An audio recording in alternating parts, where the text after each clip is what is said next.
So this is the GTA50W. Now the keen-eyed amongst you will notice that this is a gravity rise stand, much similar to the 60W that we've had previously. However, due to that being an older model, the compatibility with our newer range of table saws has been limited, and you would have had to buy new plates to fit on top of it for it to be able to fit the latest models. Now, with this stand in particular, we can fit all of our models, from our older table saws that are out there on the market all the way up to the new ones and beyond. Quite simple to operate this one. You have a red kick button at the bottom here. Simply kick it, which will release the mechanism at the bottom, and then down, and there you go. All set up, ready to go. Now this is the GTS100-254 This is a reasonably recent saw, but I wanted to show you the fact that this mechanism down the bottom here, we have these two metal plates with multiple slots in them. Now these can be moved apart and together to accommodate all of the sizes of table saw that we actually offer on the market. You can also move these plates out further or remove them entirely to fit the larger 10-inch table saw that we're going to talk about shortly. So after you've finished using your table saw, it's quite straightforward to fold this up. Simply got to put your foot on the button there, a little press will release the mechanism, push that all the way up, tilt it forward, and just lock that into place. And there you go, all ready for you to wheel off to your next job site. So while we're on the subject of table saw stands, this is the new GTA700 designed to fit our new 10-inch table saw coming very soon. Now, this is a folding stand, so very simple to operate. There's a unique feature on this particular stand which sets it apart from all of our previous ones, and that's that red lever on the side here. So this actually has a locking mechanism that keeps this folded.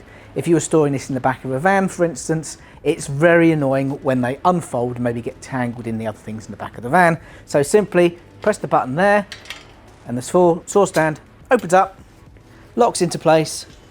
It's super lightweight, so very easy to move around, and you simply take your saw, post it underneath these clips at the front here, and then you've got a clip at the back that clamps it down.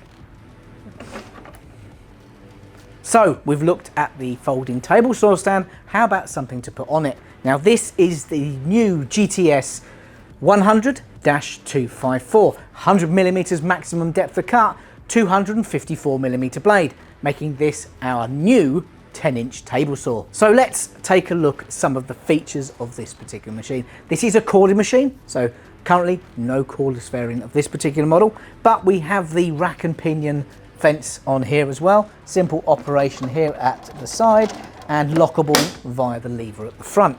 We have the split guard that we've been producing on table saws for a very long time now. However, we do have dust extraction above and below the cutting surface as well, with the ability of a Y branch that clips here onto the side of the fence, keeping it well out of the way of any table saw cuts that you're doing.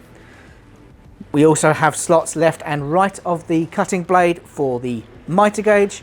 Now I'll show you the mitre gauge because I'm quite impressed with this. We have detents on the actual mitre gauge here. And also, as we received a little bit of feedback regarding some of our previous models where there was a little bit of slop in the T-slot here, we actually have the ability here to adjust these small cams to take up that drift and give you a really accurate cut. Simply slots into the T-slots there, and then you can just tweak those little cams to get rid of that.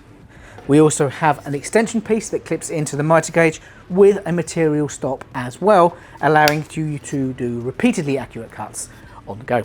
So along the front here we have the locking lever for the rack and pinion mechanism, and as you've come to expect from our table saws, we have a similar mechanism here where the locking lever here allows you to adjust from 45 degrees all the way up to 0 degrees, but you also have these lockouts just here that allow you to go slightly undercut or overcut from the 45 or 0 as well. So again, two levers here that you can just pull out the way to disengage those stops.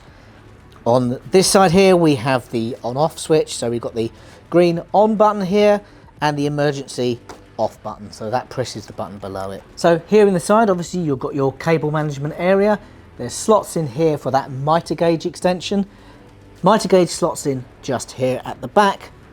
We have the dust port adapter and the dust port for the lower table extraction. Coming around this side here, we have an area for the protective guards to clip in there during transit, so it's nice, safe and sound. The fence actually flips upside down and clips on, so that's stowed nicely underneath the table as well. And we have the tool here finally for changing the blade and accessing the blade area to raise and lower the riving knife.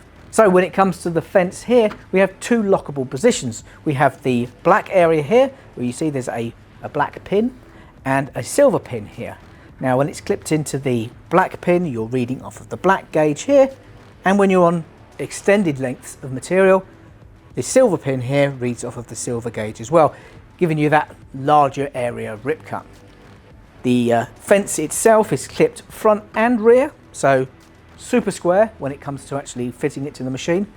We have this section at the front here which allows you to lock this in place to cut thinner materials or to do undercuts when it comes to rebated material. And of course, to hand at all times, we have the prodding stick just located in the fence as well. So in summary, our GTS100-254 100mm depth of cut, 254mm or 10-inch blade, our new table saw to the market. Now this is the GTS18V-70. I think so. Hang on, let me just check. I can't see. It is. That's nice.